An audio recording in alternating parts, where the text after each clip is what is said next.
cycle is the up cycle. From here, the sun it's downhill all the way. Right? This is the gate to the land flowing with milk and honey, the beehive. So this is the gate going to the positive green lush photosynthesis cycle, and this is the gate going down to hell. If you eat from this the knowledge of good and evil, you will taste from good and evil. And the day that you eat from the fruit of this tree, on the day you eat from it, you will positively die. Because this is death, that is life. That's life, that's death. But everything in the world has to have resistance, it has to have good and bad. It has to have, you know, I'm being supported, the wall's being supported by the wall. That's resistance. That wall is resisting that. That's how everything is structured in the world. I have to the earth has to resist my feet, or there's got to be this gravity, otherwise I'll fly off. And that's how you've got to have good and you've got to have evil. But it's not qualitative. It's not evil as in, sure, there's bad people who make bad decisions, that's evil. But in that sense, it's not good and evil. So, as the goat climbs up, after 30 days, Jesus, let me introduce you to Jesus. J-E-S in Hebrew is fire. It's also the sun. 2 words for Jess. Fire, sun. Every morning, let's do this again. I want to do this real nice because these things stay in your mind when you see them done properly. There's the ocean. There's Jess. And by the way, you can disregard the US on the end of it because that's not consistent with Latin. If that Jesus is wrong, that US is incorrect, because if it was correct, if they were going to be consistent, they would also have a US on the end of Christ. That's consistent Latin. Jesus Christus. But they took off the US over here, left it on over there. Why? Just to confuse you, because there's a lot of ways to hide the truth. But when you expose it, when you realise Hebrew is fire, water, the ocean, every day at this point that Jesus comes up out of the water, in Latin, water is called mare. We get the word marine, maritime, all the water words. Well, let me introduce you to Mary. Jesus is born of Mary. When Jesus is 30 years old, that's when he's born. The son is born at the 25th of December. When he's 30 degrees old, he gets baptized by January the Baptist. That's John. Janus is John. It's the baptism month. It gets a hell of a drenching. Then after 40 days, Jesus goes off into the wilderness for 40 days. Let me explain this 40 days. It's very important. These are the 4 holy days of the year. Okay? We've already established that. Here we have the Passover season of the Jews. Here we have the Tabernacle, the Festival of Tabernacle. And they sit right on the equator. In fact, the 20th of September is called the last great day. It's a very important Jewish festival. Alright? Now, if you superimpose exactly in the middle of these, you'll find that it's 40 days, virtually 40 days, give or take. If you superimpose a line down there and across there, you've got your 4 cross-quarter days. You get a wheel like this. They're the 4 holy days. You get the 8 holy days. This one here in February, that's Groundhog's Day. This one here, that's May Day, because that's Taurus, May Day. Over here in August, I think that's Beltane. And then in November, Scorpio, Halloween. And Halloween's coming. Halloween is all about this cross-quarter day. These cross-quarter days, they're always 40 days after the equators. They're in the middle. So when Jesus gets baptized in Aquarius, January, the baptism month, you've got 40 days of Lent, Lent, where Christians eat fish, Pisces, as above so below, you must respect. Then they eat lamb and then they eat beef. But they in these 40 days, these 40-day periods are considered to be the wilderness. Why? Because at the cardinal points, when the sun hits the cardinal point every year, it takes 40 days for the spring weather to kick in. When it hits that solstice point, it takes 40 days for the summer weather to kick in, for the dog days to kick in. 40 days, that's the wilderness. That's why the Bible's full of 40 days here, 40 days there. It rained for 40 days and 40 nights for Noah. They had to quarantine Miriam for 40 days and 40 nights. Miriam's the moon. I'm going to introduce you to the moon later. Jesus and Moses being the sun. That's coming. It's all good. So there's 40 days everywhere. That's what that's all about. Finally, when the sun crosses over to here, it gets married with the moon. Every month there's a full moon. Actually, there's 13 full moons. There are 13 full moons every month. So what happens... sorry, every year. Thank you for the correction. I did that in another...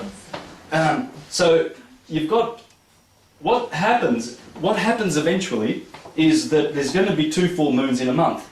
You'll have a full moon here, and then at the end of the month you'll have another full moon.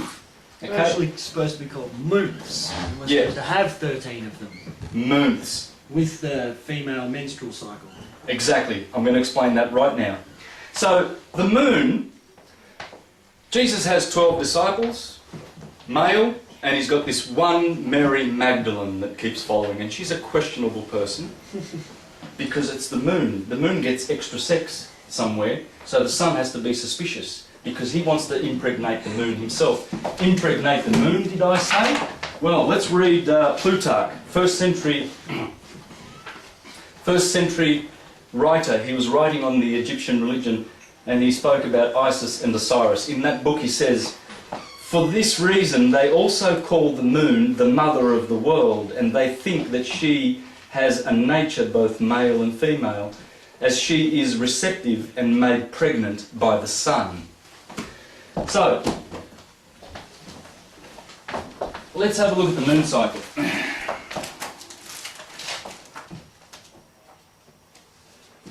Believe me, this is all going to tie in together. There's the moon cycle there, guys. 28 days. There's the new moon, there's the full moon. 14 days of waxing, 14 days of waning. When the moon is waxing, the horns of the moon are pointing to the right. Right is good. When it's waning, they're pointing to the left. Left is sinister. That's evil. So here is the moon cycle. That's bad because the moon is waning. This corresponds to the womb of the woman. There's 28 days there. This black new moon period it coincides with the bleeding of the menstruation cycle. Inside the womb, when the egg takes 14 days to mature, and if fertilised at this point 280 days later, a child is born. If it's not fertilised 14 days later, the woman will bleed. The moon is doing exactly what it says in Plutarch said. It's being impregnated here on Nisan 14, the traditional date for this marriage of the Lamb. This is the most important marriage of the Lamb. There's always a marriage. Remember, the sun marries the moon. It conjuncts with the moon in every month, usually, except for this year. There was no full moon in February because there were 2 in January. One on the 1st of January, one on the 30th of January. The 31st. But nonetheless, there were 2 full moons in January. That's where the moon got her extra sex. So, you see, the marriage of the Lamb here on Nisan 14 is usually on the 25th of March. That's where a son is conceived. You count 280 days later to the day, and that's when the son is born, on the 25th of December. The conception happens here at the marriage of the Lamb. And over here, 6 months after the child is born, the baby drops. The baby drops to be born. 6 months in the womb, or about 185 days from that point there. 50 days later at Pentecost, Pent means 5, You count 49 days from that marriage, you get Pentecost every year. That's the third Jewish celebration. That corresponds with the embryo becoming a fetus in the womb. So you've got conception, embryo becomes fetus, the dropping of the baby to be born on the 25th of December. The sun cycle is linked in with man, and the moon cycle is linked in with the woman. So they get Easter from that? Yeah, that's Easter. Easter is celebrated every year on, at least the Catholics do, on the first Sunday after the first full moon after the 21st of March. You shall not celebrate the Passover. They call it Christians call it the crucifixion. There's 4 crucifixions. Every year there's 4 crucifixions. Matthew, Mark, Luke and John. At the end of every gospel, Jesus says something different. He says something different to close off the gospel. Over here he says, it is finished. He drinks the vinegar and says, it is finished. Over here he says, Eli, Eli, lama sabachthani. Remember Eli? I introduced you to Eli before, Elios. The Son, why have you forsaken us? It's the shortest day of the year. Over here he says, Father, unto you I give to you my spirit. Over here he says, Father, why do you betray me? That the gospel, in each gospel, Jesus says something different, because there are 4 crucifixions. A crucifixion is a crossifixion or a crossover. It's a Passover. So when the Jews celebrate the Passover of the lamb and they eat the Passover lamb, this is their most holy pilgrimage festival. This is the second. This is Pesach. This is Sukkot and Shavuot, Pentecost. Conception. Embryo becomes a fetus. The dropping, and look at the who's there, the virgin, and Virgo represents the belly. That's where the baby drops, at the belly. The virgin is there to indicate that the baby has dropped to be born. And that brings me to a point. There's one more thing that we have to wrap around this circle. We've brought the year there, we've got the day there, now we have to do this. That's the head of the human being. Have a look at that. This is very ancient, this picture. There's Aries sitting on the head of the man. There's the bull pointing to the neck. There's the twins pointing to the 2 arms. Okay?